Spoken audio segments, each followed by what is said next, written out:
اعوذ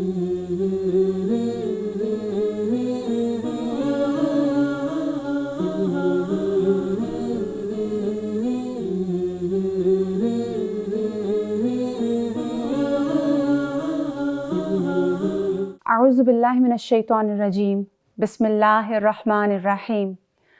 رب اشرح لی صدری ویسر لی امری واحلل عقدۃ من لسانی یفقہوا قولی، رب زدنی علما۔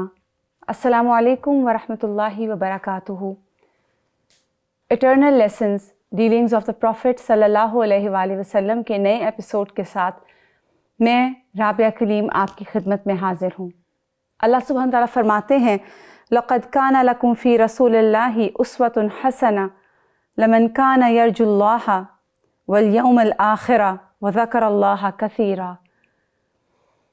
ناظرین، رشتوں کی اہمیت اور خاص کر کے رحم کے رشتے، ہمارے دین میں اس کی بہت اہمیت ہے۔ جیسا کہ ہمیں بتایا گیا کہ قطع رحمی کرنے والا جنت میں نہیں داخل ہو سکے گا۔ نبی کریم صلی اللہ علیہ وآلہ وسلم کی زندگی سے ہمیں معلوم ہوتا ہے کہ آپ اپنے رشتہ داروں کی کیسی قدر کرتے تھے، کیسی محبت کرتے تھے۔ آج ہمارے ساتھ موجود ہیں ہماری ساتھی ڈاکٹر فریحہ میلہ، اور آج ہم ان سے جانیں گے کہ نبی کریم صلی اللہ علیہ وآلہ وسلم کی زندگی میں جہاں ہمیں بے شمار اتباع کے مواقع ملتے ہیں، وہاں عزیز و اقارب کے ساتھ آپ صلی اللہ علیہ وسلم کا کیا معاملہ تھا۔ بارک اللہ فیکم، جزاک اللہ خیر۔ آج کا ٹاپک بھی بہت ہی خوبصورت ہے، بہت اہم ہے۔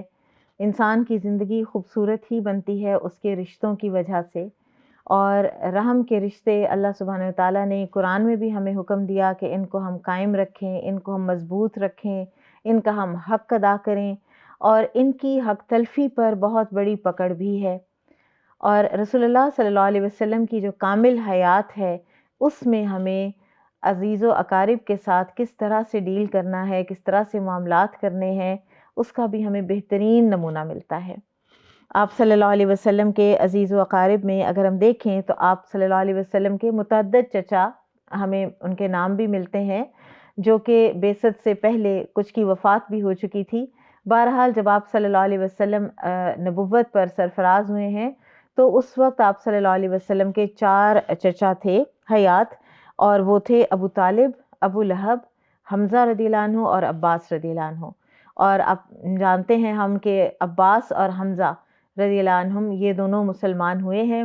ابو طالب نے آپ صلی اللہ علیہ وسلم کی بہت مدد کی ہے، اور انہوں نے اس رحم کے رشتے ہی کو دراصل نبھایا ہے کہ جو عربوں کا اپنا ایک کلچر بھی تھا، دین کے علاوہ بھی۔ اور آپ صلی اللہ علیہ وسلم کی انہوں نے جس طرح مدد کی ہے وہ ہم سب جانتے ہی ہیں، لیکن وہ مسلمان نہیں ہوئے۔ اور ابو لہب تھا جو کہ مسلمان بھی نہیں ہوا، اور بلکہ وہ دشمن بھی بن گیا، اور بدترین دشمن بنا۔ اور آپ صلی اللہ علیہ وسلم نے جو نبھایا ہے رشتہ، وہ سب چچاؤں کے ساتھ نبھایا ہے، حتیٰ کہ ابو لہب سے بھی کبھی آپ صلی اللہ علیہ وسلم نے نہ بدلہ لیا ہے۔ وہ تو اللہ سبحانہ وتعالیٰ نے جب سورہ نازل کی تو آپ صلی اللہ علیہ وسلم نے وہ سنا دی، پھر وہ اور پہلے سے بھی زیادہ وہ بپھرا۔ ابو طالب کے ساتھ آپ صلی اللہ علیہ وسلم نے آخر وقت تک سچی خیر خواہی کی کہ میں آپ صلی اللہ علیہ وسلم، یعنی میں ان کو کلمہ پڑھا دوں کہ شاید کہ میں پھر قیامت کے دن اس کلمے کی وجہ سے ابو طالب کی شفاعت کر سکوں۔ لیکن جو ہسٹوریکل ایک ہمیں ملتے ہیں فیکٹس، اس سے یہی پتہ چلتا ہے کہ ان کے آخری جو بات تھی وہ یہی تھی کہ میں عبد المطلب کے دین پر میں جا رہا ہوں دنیا سے۔ حمزہ اور عباس رضی اللہ عنہم، ان دونوں نے اسلام قبول کیا۔ پھر آپ صلی اللہ علیہ وسلم کی پھوپھیاں ہیں صفیہ رضی اللہ عنہا، جو کہ زبیر بن عوام رضی اللہ عنہ کی وہ والدہ ہیں، جو کہ عشرہ مبشرہ میں سے ہیں زبیر بن عوام، اور حواری رسول بھی ہیں۔ آپ صلی اللہ علیہ وسلم نے ان کو اپنا حواری کا لقب بھی دیا تھا۔ پھر عاتقہ ہیں برہ، عروہ، امیمہ اور ام حکیم۔ اور صفیہ رضی اللہ عنہ تو ایمان لائی ہیں، عروہ اور عاتقہ جو ہیں ان کے ایمان لانے میں اختلاف ہے، واللہ عالم۔ پھر ان کے آگے سے اولادیں تھیں، چچاؤں کی اولادیں تھیں، پھوپھیوں کی اولادیں تھیں، اور ان میں مثلاً ابو طالب کی بیٹی ام ہانی، ان کے ساتھ آپ صلی اللہ علیہ وسلم نے بہترین معاملات کیے، بہترین سلوک کیا۔ فتح مکہ کے موقع پر وہ آئیں، انہوں نے کہا کہ میرا دیور ہے اور علی جو ہے میرا بھائی، وہ اس کو قتل کرنے کے لیے آیا ہے اور وہ پکے دشمن تھا وہ اسلام کا، تو میں نے اس کو پناہ دی ہے۔ تو آپ صلی اللہ علیہ وسلم نے فرمایا کہ مہانی جس کو آپ نے پناہ دی اس کو ہم نے بھی پناہ دی۔ پھر اسی طرح سے آپ صلی اللہ علیہ وسلم کے رضاعت کے رشتے بھی تھے، اور یہ جو رشتہ ہے نا رضاعت کا، اس کو بعض اوقات ہم بہت لائٹلی لے لیتے ہیں، اور ہمارے ہاں تو کلچر بھی نہیں رہا اب رضاعت کے رشتے کو ڈیولپ کرنے کا، حالانکہ اس کے بڑے فوائد ہیں کہ آپ کو ایک اور خاندان مل جاتا ہے۔ جن خواتین کو محرم کا پرابلم ہوتا ہے وہ بعض اوقات اپنے رضاعت کے رشتے سے محرم بنا سکتی ہیں۔ تو اس کو یہ اسلام کی ایک خوبصورتی ہے کہ ایک فیملی آپ کو محرم کی پوری مل جائے، چاہے وہ آپ کے بلڈ ریلیٹیوز نہ بھی ہوں۔ تو ابو سلمہ رضی اللہ عنہ آپ صلی اللہ علیہ وسلم کے رضاعی بھائی ہیں، اور اسی طرح سے شیماء جو حلیمہ سعدیہ کی جو بیٹی ہیں وہ بھی آپ کی رضاعی بہن ہے، اور اس کے علاوہ اور بھی نام ہمیں ملتے ہیں، یہاں تک کہ آپ کے چچا حمزہ کے بارے میں بھی آتا ہے کہ وہ بھی آپ کے رضاعی بھائی بھی ہیں، دودھ شریک بھائی بھی ہیں۔ تو آپ صلی اللہ علیہ وسلم لوگوں کو تاکید کرتے تھے کہ آپ صلی اللہ علیہ وسلم کے جو اہل بیت ہیں، آپ کے جو بلڈ ریلیٹیوز ہیں، ان کے ساتھ بہترین سلوک کریں۔ آپ نے ایک مرتبہ یہ بھی فرمایا کہ میں تمہارے درمیان 2 چیزیں چھوڑے جا رہا ہوں، اور اگر ان کو تھامے رکھو گے تو تم کبھی گمراہ نہیں ہوگے، اور اس حدیث میں ہے کہ ایک اللہ کی کتاب اور دوسرے میرے اہل بیت۔ تو کسی نے پوچھا تھا کہ کیا رسول اللہ صلی اللہ علیہ وسلم کی بیویاں مراد تھیں؟ تو انہوں نے راوی نے یہ بتایا صحابی نے کہ رسول اللہ صلی اللہ علیہ وسلم کی بیویاں اہل بیت میں سے ہیں، لیکن یہاں مراد وہ اہل بیت ہیں کہ جن پر صدقہ حرام ہے، یعنی آپ صلی اللہ علیہ وسلم کے بلڈ ریلیٹیوز جو ہیں۔ پھر اسی طرح سے آپ صلی اللہ علیہ وسلم کا اپنی والدہ کے ساتھ بھی خاص تعلق رہا ہے ساری زندگی، حالانکہ آپ صلی اللہ علیہ وسلم 6 سال کے تھے جب ان کی وفات ہوئی ہے، اور آپ صلی اللہ علیہ وسلم بہت عرصے بعد تقریباً 50 سال کی عمر میں آپ صلی اللہ علیہ وسلم کسی سفر میں آپ وہاں سے گزرے ہیں، آپ نے آپ کی میموری جو ہے آپ نے اس کے ذریعے سے آپ صلی اللہ علیہ وسلم نے وہ جگہ تلاش کی ہے جہاں آپ کی والدہ دفن تھیں، ابوا کے مقام پر، آپ وہاں تشریف لے گئے ہیں، آپ وہاں بیٹھے ہیں، آپ وہاں روتے رہے ہیں، اور یہ بھی ان کے لیے رحمت کے لیے، علماء کہتے ہیں کہ اپنی ماں کے لیے جو شفقت اور رحمت آپ کے دل میں آئی اس وجہ سے آپ اتنا روئے۔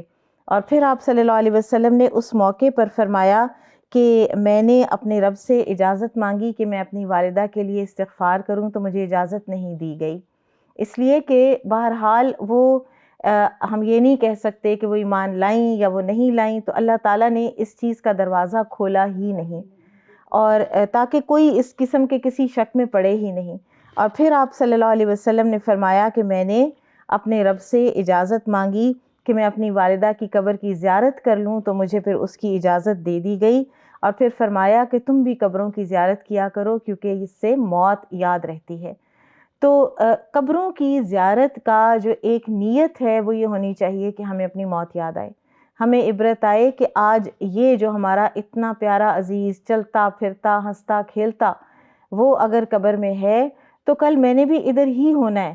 اور انسان کو اسی لیے ہمارے دین میں قبروں کو اتنی زیادہ ان کی آرائش کرنا، ان کو اتنا بلند و بالا بنانا، ان کے اوپر اتنا کچھ ماربل لگا دینا، اتنا کچھ لکھ دینا، اس کی مناہی ہے، کیونکہ قبرستان جو ہے نا وہ ایک رونق کی جگہ نہیں ہے، قبرستان ویرانی کی جگہ ہے۔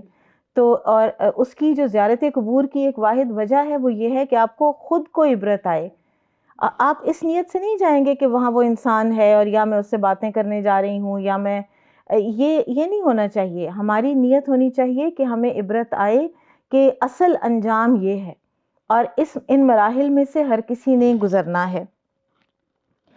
پھر اسی طرح سے آپ صلی اللہ علیہ وسلم اپنے چچا عباس کے ساتھ بہت آپ کا ایک خاص تعلق تھا، کیونکہ حمزہ رضی اللہ عنہ سے آپ کو بہت محبت تھی، لیکن وہ احد میں شہید ہو گئے تو ان کے ساتھ اتنا ہمیں معاملات کا ملتا نہیں ہے۔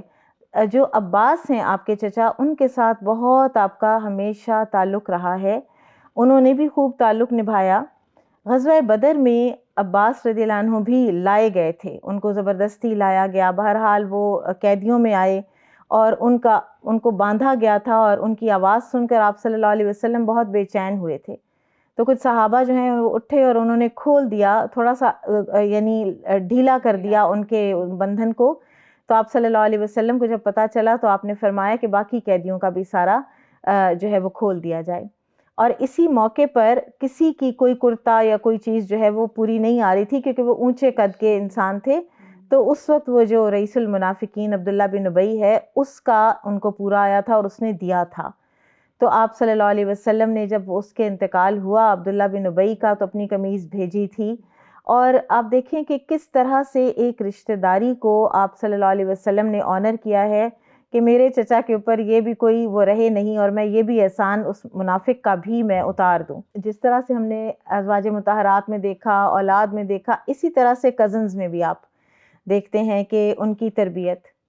اور اس میں اتنے خوبصورت اور دلچسپ واقعات ہمیں ملتے ہیں. مثلاً عباس رضی اللہ عنہ کے ایک بیٹے ہیں فضل بن عباس. تو یہ حج کے موقع کی بات ہے کہ آپ صلی اللہ علیہ وسلم نے ان کو اپنے ساتھ اونٹ پر بٹھا رکھا تھا. اچھا، یہ بھی ایک زبردست اسوہ حسنہ ہے کہ اپنے اہل بیت کے اور اسی طرح سے اسامہ بن زید کو رضی اللہ عنہ کو، ان کو اپنے ساتھ بٹھانا، اور چھوٹے بچوں کو بٹھا لینا، نابالغ بچے یا بالکل جو بلوغت کے قریب ہوں. عبداللہ بن عباس ہیں کبھی، تو کبھی اسامہ بن زید ہیں، کبھی فضل بن عباس ہیں. کوئی پروٹوکول نہیں ہے آپ صلی اللہ علیہ وسلم کی، کوئی ہٹو بچو نہیں ہے کہ کون ہو میرے ساتھ، میرے ارد گرد کون ہو، بلکہ یہ بچے ہیں اور اسی میں ان کی تربیت بھی ہو رہی ہے. تو ایک قبیلہ خصم کی ایک عورت جو ہے وہ آ گئی، تو وہ پوچھنے لگی کہ اس بچے کا حج ہے، کچھ اس طرح کا سوال اس نے حج کے حوالے سے کیا. تو فضل جو ہیں رضی اللہ عنہ وہ اس عورت کو دیکھنے لگ گئے، اور وہ خاتون جو ہیں ان کی بھی توجہ فضل کی طرف مائل ہو گئی. تو آپ صلی اللہ علیہ وسلم نے فضل کے سر پہ ہاتھ رکھ کے ان کا سر پکڑ کے تو دوسری طرف کو پھیر دیا. تو یہ کتنا خوبصورت اندازی تربیت ہے کہ کچھ فرمایا بھی نہیں، کچھ کہا بھی نہیں، سرزنش بھی نہیں کی، اور فزیکلی پوزیشن ایسی چینج کر دی اس بچے کی، لڑکے کی، کہ جس سے وہ پھر سارا معاملہ جو ہے نا وہ رفع دفع ہو گیا، اصلاح بھی ہو گئی. اصلاح بھی ہو گئی. بالکل بالکل. پھر آپ صلی اللہ علیہ وسلم کے کزن جعفر رضی اللہ عنہ، آپ جانتے ہیں کہ وہ ہجرت کر کے حبشہ تشریف لے گئے تھے، بالکل ابتدائی جو ہجرت حبشہ ہے. اور کچھ تو مہاجرین پھر واپس آ گئے تھے نا، لیکن جعفر رضی اللہ عنہ وہیں مقیم رہے ہیں.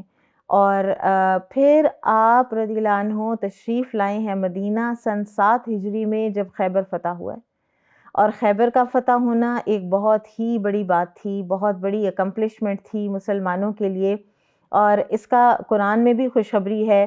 جب صلح حدیبیہ سے واپس مسلمان آ رہے تھے اور سورہ فتح نازل ہوئی، تو اس میں اللہ تعالیٰ نے فرمایا کہ اس کے علاوہ بھی تمہیں بڑے کثیر مغانم یا غنائم تمہیں ملیں گے، اور اشارہ فتح خیبر ہی کی طرف تھا.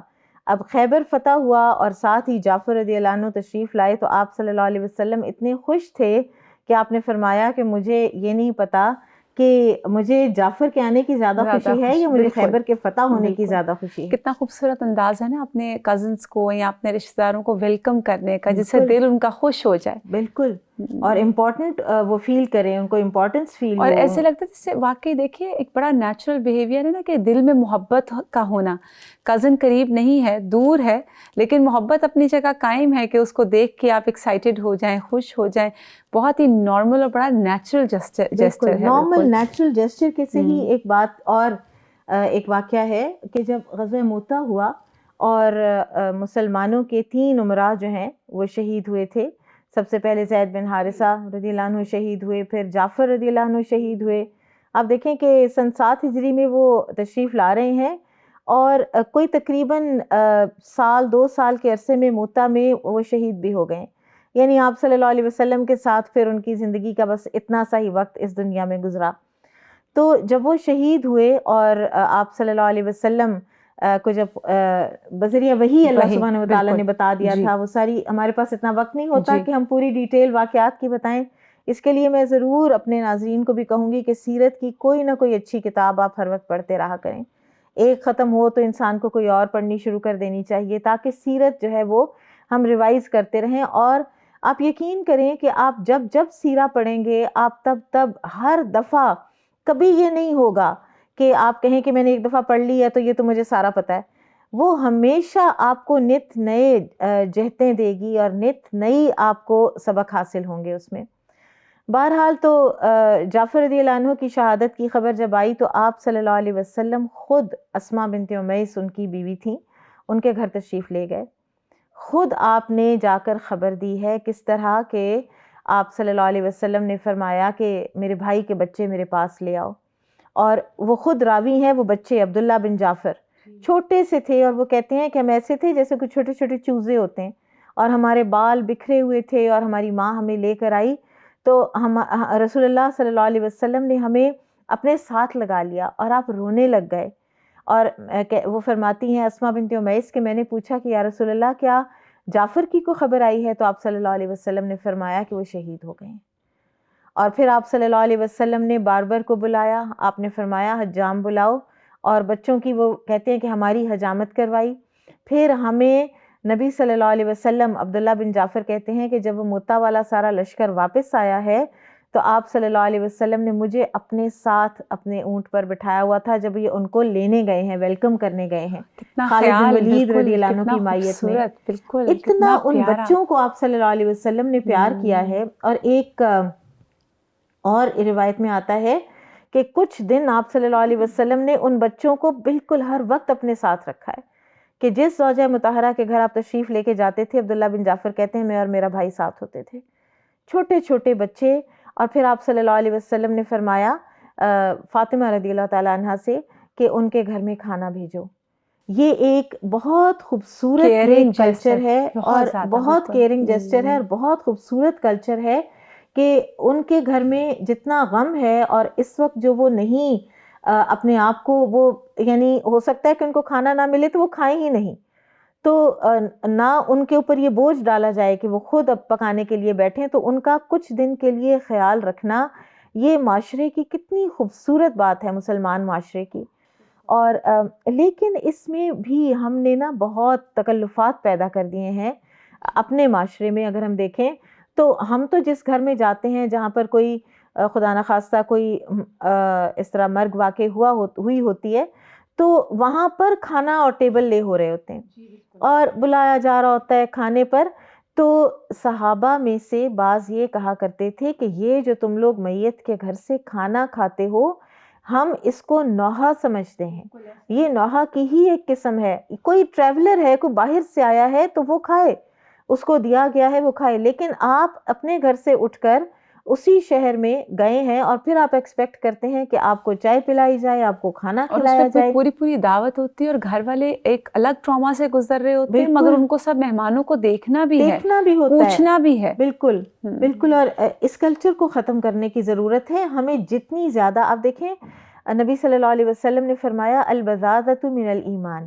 سادگی ایمان کا حصہ ہے۔ ہماری نہ شادیوں میں سادگی ہے، اور نہ ہی ہماری اب یہ جو مرنے کی بھی رسومات ہم نے بنا دی ہیں، ہر دن ایک نئی رسم لے کے آتا ہے، اور ہر رسم میں کھانے پینے کا ہم نے ایک سلسلہ شروع کر رکھا ہے، تو اس کو ہمیں دیکھنا ہوگا۔ بس ان لوگوں کو کھانا پہنچانا ہے کہ جو افلکٹڈ ہیں، جن لوگوں پر مصیبت آئی ہے، اس کے علاوہ کا کسی کا ہمارا اس طرح سے ذمہ نہیں ہوتا۔ پھر اسی طرح سے آپ صلی اللہ علیہ وسلم اپنے چھوٹے جو کزنز ہیں ان سے ان کی تربیت اس طرح بھی کرتے تھے کہ عبداللہ بن عباس کے حوالے سے بہت سی چیزیں ہمیں پتہ چلتی ہیں۔ آپ صلی اللہ علیہ وسلم کے وہ ساتھ ساتھ رہتے تھے، اور وہ بھی اتنی محبت کرتے تھے آپ صلی اللہ علیہ وسلم کے ساتھ کہ جہاں آپ گئے ہیں وہ پیچھے پیچھے رہتے تھے۔ تو ایک مرتبہ آپ صلی اللہ علیہ وسلم میمونہ رضی اللہ عنہ کے گھر میں اوپر کوئی چھت پر بیت الخلاء تھا، تو اس میں تشریف لے گئے، تو انہوں نے باہر ایک جیسے کسی کوزے میں اس طرح سے انہوں نے پانی رکھ دیا۔ آپ صلی اللہ علیہ وسلم نے مانگا نہیں ہے، لیکن خود ان کو خیال آیا کہ میں نبی صلی اللہ علیہ وسلم کے لیے پانی رکھوں، تو آپ صلی اللہ علیہ وسلم جب باہر تشریف لائے، آپ نے پوچھا کہ کس نے رکھا ہے، تو آپ کو پتا چلا کہ عبداللہ بن عباس نے رکھا ہے۔ تو اس وقت آپ صلی اللہ علیہ وسلم نے دعا فرمائی تھی، اللہم فقہہ فی الدین، اے اللہ اس کو دین کی سمجھ عطا فرما۔ اور آپ دیکھیں کہ کیسی ان کو دین کی سمجھ اللہ تعالیٰ نے عطا فرمائی۔ حبر الامہ، حبر الامہ، ترجمان القرآن، کیسا کیسا ان کا لقب ہے، اور کتنی ان کی دین کے لیے خدمت ہے بعد میں۔ اور آپا مجھے آپ کی ان باتوں سے یاد آ رہا تھا کہ آپ نے اگنور بھی بہت کیا ہے نا اپنے رشتہ داروں کو، وہ جو اسلام لانے سے پہلے اور جو مشرکین نے بالکل مکہ میں شامل تھے ان کے ساتھ تھے. جب آپ صلی اللہ علیہ وسلم ہجرت کر کے آ گئے ہیں تو پیچھے آپ کا گھر بار جو ہے بالکل وہ عقیل کے بارے میں آتا ہے کہ اس نے سارا لے لیا، اور آپ نے کوئی برائی نہیں کی. نہیں آپ نے صرف ایک جملہ بولا کہ انہوں نے ہمارے لیے کچھ چھوڑا چھوڑا ہی نہیں، چھوڑا ہی کہاں ہے، ہے. اور بس اس کے بعد کوئی بات نہیں ملتی. بالکل. تو سبحان اللہ کتنا خوبصورت اور یہی انداز جو ہے. بہترین اخلاق ہے نا، اس کی وجہ سے ہی پھر سب عقیل بھی مسلمان ہوئے ہیں. جی سب لوگ جو ہیں وہ آپ صلی اللہ علیہ وسلم کے اچھے اخلاق کی وجہ سے مائل ہوتے ہوتے مسلمان ہوئے. یہاں تک کہ ابو لہب کا ایک بیٹا جو تھا، جن دو نے طلاق دی تھی نا، سیدہ رقیہ اور ام کلثوم رضی اللہ عنہما کو، ان میں سے ایک جو تھا اس نے تو بہت ہی برے طریقے سے اس نے طلاق دی تھی، تو اس کو تو ایک شیر نے پھاڑ کھایا تھا. دوسرا جو تھا وہ باپ کے کہنے پر مجبور ہوا اور اس نے ذرا قدر ڈیسنٹ طریقے سے دی، اور اللہ تعالیٰ نے فتح مکہ کے موقع پر، آپ دیکھیں آپ صلی اللہ علیہ وسلم کی اعلیٰ ظرفی کہ آپ صلی اللہ علیہ وسلم نے اللہ سے دعا کی کہ میرے چچا کا بیٹا مجھے دلا دیں، اور پھر آپ صلی اللہ علیہ وسلم نے عباس رضی اللہ عنہ سے پوچھا کہ وہ کدھر ہے، تو انہوں نے کہا کہ وہ نکل گیا ہے مکہ سے، وہ کہیں چلا گیا ہے. تو آپ نے فرمایا کہ اس کو بلاؤ. پھر عباس رضی اللہ عنہ تشریف لے گئے، اس کو لے کر آیا، وہ مسلمان ہوا، اور آپ صلی اللہ علیہ وسلم نے اس کا ہاتھ پکڑا اور اس کو کعبہ تک لے کر گئے. اب دیکھیے اس سے دلوں کی خوبصورتی نظر آتی ہے نا، جیسے وہ ایک حدیث ہے نا کہ اللہ نے سب سے خوبصورت دل محمد صلی اللہ علیہ وآلہ وسلم کا پایا، بالکل، تو ان کو نبی بنایا. تو یہ دلوں کی خوبصورتی اور وسعت ایسے ہی تو نہیں ہے. اور یہ ہے اسوہ. ہم اسوہ بعض اوقات بہت یہ سپرفیشل چیزوں کو سمجھنے لگ جاتے ہیں، اور رشتہ داریوں کے حوالے سے ہمارا دل جو ہے وہ تنگ ہو جاتا ہے. ہم رشتہ داروں کو معاف نہیں کرتے. بعض اوقات آپ دیکھیں کتنے خوبصورت رشتے ہوتے ہیں اور سال ہا سال تک نہ ملاقات ہے، نہ بات ہے، سلام دعا نہیں ہے، ایک دوسرے کے غم میں نہیں شریک، ایک دوسرے کی خوشی میں نہیں شریک.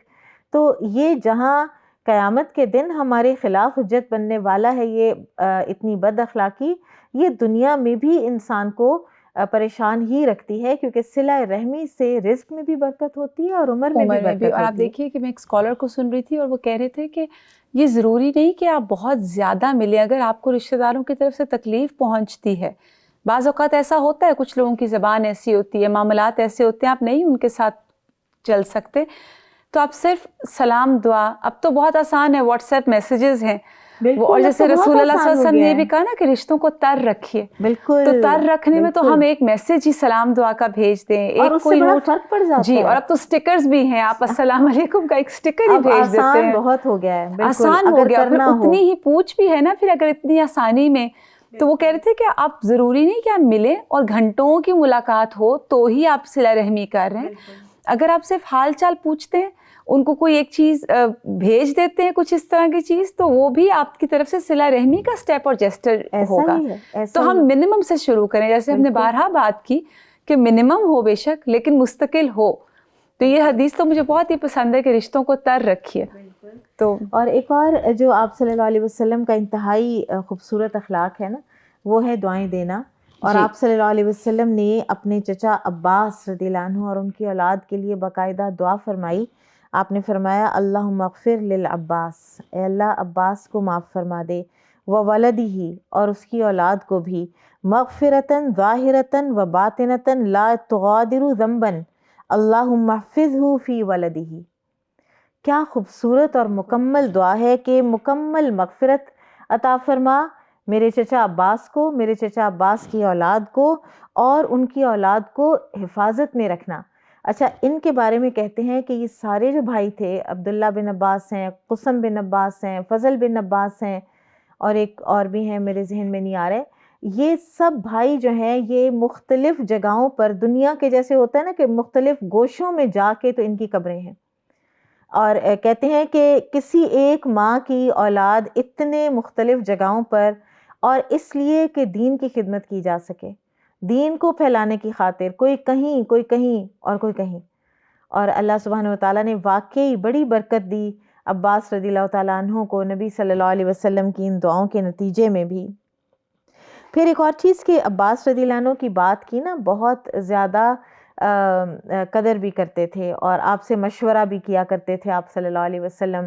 ہمیں فتح مکہ کے موقع پر بھی پتہ چلتا ہے جب انہوں نے ابو سفیان کے لیے کہا تھا کہ ابو سفیان کو ذرا اچھا لگتا ہے کہ اگر ان کو کوئی شان و شوکت دی جائے، تو آپ صلی اللہ علیہ وسلم نے ان کو وہ گھر کا ان کو کہا کہ ابو سفیان کے گھر میں جو ہوگا تو اس کو.